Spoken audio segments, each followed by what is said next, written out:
بسم اللہ الرحمن الرحیم۔ السلام علیکم ورحمۃ اللہ وبرکاتہ۔ مسلم کیلیگرافک چینل کی طرف سے آپ سب احباب کو خوش آمدید۔ عربی خط نسخ طرز مصحفی تختی نمبر 4 مرکبات کے ذیل میں آج ہماری 11ویں ویڈیو ہے جو سین اور بڑے قاف پر مشتمل ہے۔ سین سے مراد سین اور شین بھی ہے۔ سین کا پہلا دندان اور دوسرے دندان کے مجموعہ اس طرح ایک خانہ نما شکل اس سے بن جاتی ہے، جبکہ دوسرا جو دندان ہے تیسرے دندان کی طرف جب نیچے آ جاتا ہے تو یہ درندوں کے جو پنجے ہوتے ہیں اور پنجوں میں جو ناخن ہوتے ہیں اس طرح ایک شکل بن جاتی ہے۔ دیکھیے یہاں پر یہ کنڈا نما شکل ہے اور یہاں پر یہ وہی ناخن کی طرح ہے، جبکہ تیسرا حصہ جو ہوتا ہے یہ غنہ ہوتا ہے۔ مطلب کہنے کا یہ ہے کہ اس میں بڑی تبدیلی نہیں آتی ہے سوائے اس کے کہ اس کے غنے میں تبدیلی آتی ہے، اور غنہ اگر الف کے ساتھ ہے، دال کے ساتھ ہے، کاف کے ساتھ ہے، لام کے ساتھ ہے، تو جس طرح تو یہاں پر اس کا غنہ جو ہوتا ہے مطلب ہے کہ ایک پلیٹ نما غنہ اس کا ہوتا ہے اس طرح۔ لیکن اگر ہا کے ساتھ ہے، میم کے ساتھ ہے، یا کے ساتھ ہے اور لمبی یا کے ساتھ ہے تو بجائے اس کے کہ غنہ اس طرح ہو جائے اس کا رخ الٹ ہو جاتا ہے، بالکل بدل جاتا ہے اس کا غنہ۔ را کے ساتھ ہے تو یہاں پر بھی اس کا رخ اس طرح بن جاتا ہے، اور بقیہ حروف کے ساتھ معمولی سا اس میں لمبائی ہوتی ہے، اور بقیہ ایک آدھ لفظ کے ساتھ لمبائی کے ساتھ ساتھ اس طرح یہ اوپر چلا جاتا ہے۔ جس طرح عین کے ساتھ ہم اس کا اضافہ کرتے ہیں تو یہاں پر تھوڑا سا اوپر یہ غنہ آ جاتا ہے، یہ سمجھ لو کہ یہاں پر یہ غنہ ہے اور بقیہ عین کا حصہ ہے۔ لیکن اگر سب کو یہاں پر غنہ شمار کیا جائے تو اس میں بھی کوئی مذائقہ نہیں ہے۔ اور کاف اگر ہے تو کاف میں اس کی جو تبدیلی آتی ہے وہ یہ ہے کہ اگر شروع میں ہے یا آخر میں ہے تو اس کا جو سرا ہے بالکل اسی طرح جس طرح مفرد میں ہوتا ہے تو اس طرح یہاں پر بھی ہوتا ہے۔ لیکن اگر درمیان میں کاف آ جائے تو یہاں پر فا کی طرح اس طرح ایک چوکور شکل اور بیڈنگا قسم کی شکل اس کی بن جاتی ہے۔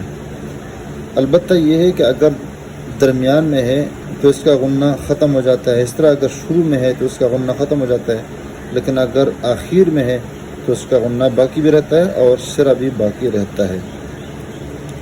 تو اب یہاں پر اس کو ہم شروع کرتے ہیں۔ سب سے پہلے یہ ہے کہ اس کا جو لوکیشن ہے تقریباً 2 قط یہاں لکیر سے اوپر اس کا سرا رکھیں گے اور تھوڑا سا قلم کو ترچھا رکھیں گے اس طرح۔ پھر اسی کے جڑ کے ساتھ قلم کو تھوڑا سا اوپر اٹھائیں گے۔ دیکھیے یہاں پر دوبارہ دیکھیں اور دوبارہ اس کے ساتھ یہ، اور پھر اس کے ساتھ دوسرا دندان لگا دیں گے، تھوڑا سا وقفہ کر لیں گے۔ یہ خانہ بن گیا، اور خانہ بھی اس اینگل پہ بن رہا ہے، سیدھا نہیں ہے کہ اس طرح ہم اس کو بنا دیں۔ پھر اس کے بعد دوسرا جو دندانہ ہے، تیسرا جو دندانہ ہے یہ خانہ ہے، تو یہاں پر قلم کو تھوڑا سا نیچے رکھ کے یہ اس طرح بنا دیں گے۔ تو اس میں یہ جو پشت ہے اس کو ظاہر کرنا ہے، اور اندر سے معمولی سے ہی اس میں خم ہوگا۔ تو یہاں پر یہ ایک قط یہ ہے یعنی ایک نقطہ، اور پھر اس کے بعد اس کا جو غنہ ہے یہاں سے شروع کر دیں گے بالکل اس کی جڑ کے ساتھ، اور یہ جو دندان ہے یہ اس کو ہم چھوٹا بنا دیں گے۔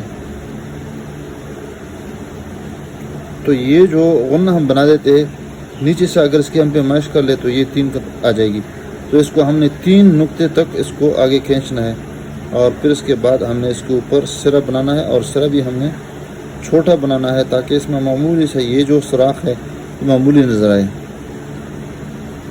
تو یہ نصف قط یہاں سے ہے اور نصف قط یہاں سے ہے، تو یہ غنہ پھر 2 قط یعنی 2 نقطے شمار کیا جائے گا اور اس کی یہ پیمائش ہو جائے گی۔ پھر یہاں سے ایک کٹ لگا دیں گے اور بس یہ سوراخ مزید سمٹ جائے گا اور معمولی سا چونٹی کے سرے کی طرح بن جائے گا۔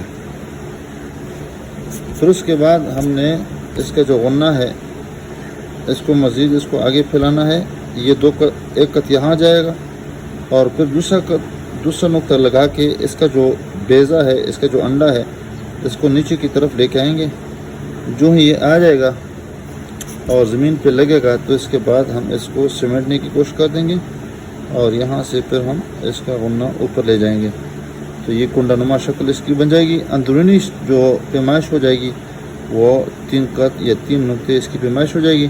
تو یہاں سے یہ بھی اٹھے گا اور یہاں سے بھی یہ بھی اٹھے گا اور یہاں سے تقریباً اگر اس کے حساب سے ہو جائے تو پھر یہ نصف قط یہ ہے جب بجائے گا۔ تو یہ ڈائی نقطہ اور یہ پورا نقطہ یہ اس کی پیمائش ہے 1 سے 1/2 اور یہ 2 ہے اور یہ نصف اور یہ نصف 1/2 یہ ہے اور 1/2 یہ ہے۔ اندرونی 3 ہے اور یہ ایک پشت ہے اور پھر زمین کے لیے ہم نے اس کے لیے ایک نقطہ لگا دیا ہے تاکہ زمین پہ یہ لگے اور پھر ہم یہ پھر اٹھ جائے اور یہاں پر یہ ساخت اس کے لیے ضروری ہے کہ اس میں یہ بن جائے جس طرح ہم نے شروع میں بتایا تھا کہ پہلا اور دوسرے دندان کا جو مجموعہ ہے جس طرح وہ رینچ ہوتا ہے جس کے ساتھ ہم نٹ وغیرہ کھول دیتے ہیں تو اس کی شکل اس طرح بن جاتی ہے۔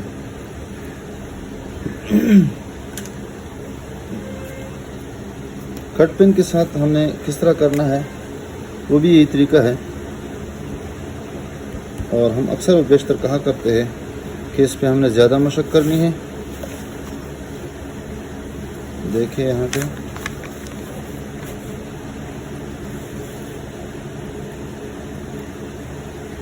کیونکہ ہمارا واسطہ اور تعلق زیادہ سے زیادہ چھوٹے پن کے ساتھ ہوتا ہے، قلم کے ساتھ ہوتا ہے اور بال پن کے ساتھ ہوتا ہے، تو ہم نے ان چھوٹے قلموں کے ساتھ زیادہ پریکٹس کرنی ہے۔ مہارت حاصل کرنے کے لیے ہم نے قلم کا استعمال کرنا ہے۔